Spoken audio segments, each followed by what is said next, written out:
Salam sejahtera Malaysia, denyut nadi suara rakyat bergema di channel ini. Jangan lupa tekan butang subscribe, like dan share. Malaysia kita punya, cintai Malaysiaku, kita jaga kita.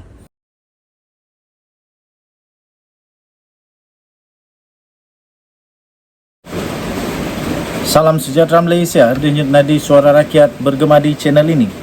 Sebelum saya teruskan, saya ingin memberitahu kepada anda tentang sejarah, timeline, sejarah Malaysia yang benar berlaku. Sejarah yang memang dicatat di dalam buku sejarah, sebuku sejarah Parlimen Malaysia, buku sejarah politik Malaysia, buku sejarah ekonomi Malaysia, mana-mana lah. Siapa yang memang suka membaca, memang kamu boleh tahu perkara ini. Yaitu sebenarnya dulu DAP dan PAS berkawan baik, tahu? Rupanya ini ramai orang tak sedar kot. DAP pernah berkawan baik dengan PAS. PAS pernah berkawan baik dengan DAP, tapi dah lupa.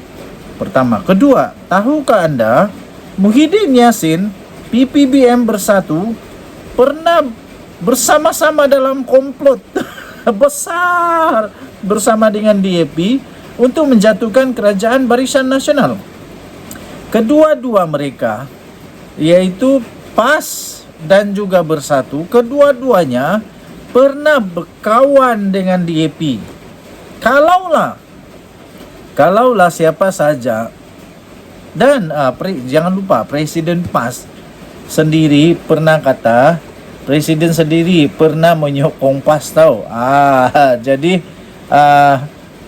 tuan-tuan dan puan-puan, Presiden PAS sendiri menurut Ahmad Maslan pernah menyebut undi calon DAP. Lepas tu Muhyiddin Yassin tak payahlah cakap. Dah berjuta-juta view, orang tengok video yang dia kata undi DAP. Kalaulah undi DAP itu jadi kafir, seperti apa yang terjadi kepada Ahmad Maslan, yang dikatakan menurut Ahmad Maslan dia kecewa kerana kenyataan daripada dia itu diputar belitkan, iaitu dia minta supaya ahli UMNO menyokong PAS, mengundi PAS. Itu bukan kerana nak sokong PAS, bukan kerana tapi itu katanya supaya menyokong kestabilan kerajaan perpaduan. Lepas tu dia pula disebarluaskan, mukanya ditukar dengan muka BABI. Lepas itu dikatakan kafir. Kalaulah itu satu benchmark, titik menyatakan bahawa Ahmad Maslan itu kafir kerana perkara menyokong DAP, saya nak tanya, siapa yang lebih dahulu jadi kafir? Pening kepala. Sebab itu para penyokong-penyokong mana-mana parti sekalipun, sama ada penyokong parti DAP kah, penyokong parti PAS kah, penyokong parti Bersatu kah, penyokong parti UMNO BN kah, penyokong parti PKR kah, penyokong parti GRS, GPS, apa-apa sajalah, kalau nak buat provokasi, pastikan buat provokasi yang bijak. Jangan sampai bos kamu sendiri pula yang terkena. Jangan sampai bos kamu sendiri pula yang terkena. Aduh, tuan-tuan dan puan-puan yang dihormati sekalian, inilah yang pening dia. Nak kenakan orang, tapi rupa-rupanya bos sendiri yang terkena. Nak kafirkan orang, tapi rupa-rupanya kalau itu menjadi satu benchmark atau satu petanda aras orang itu kafir atau tidak, secara tidak langsung dia sudah mengkafirkan bos sendiri. Aduh, pening. Jadi pada hemat saya begini, maksud saya, kita berpolitik dengan bertoleransi, jangan berpolitik dengan emosi. Betul juga kata Ahmad Maslan, dia kata sokongan kepada DAP itu tiada kena mengena dengan akidah pun. Saya bukan ahli pakar dalam akidah, tidak, tapi saya agak setuju dengan perkataan daripada Ahmad Maslan ini. Dan saya fikir waktu DAP bersama dengan PAS dalam Pakatan Rakyat dan waktu PPBM bersatu Muhyiddin Yassin di dalam Pakatan Harapan. Maafkan saya, waktu di PAS dulu di dalam Pakatan Rakyat, bukan Pakatan Harapan. Waktu PPBM bersatu dalam Pakatan Harapan, kedua-duanya menyokong PAS. Jadi takkanlah mereka pun jadi kafir pula, tak baik tau. Jadi saya pikir waktu itu pun sama juga. Mereka berfikir bahawa sokongan kepada DAP itu tuh tiada kena-mengena dengan akidah. Sebab katanya kita bersama dalam kerajaan perpaduan. Jadi kita harus saling membantu.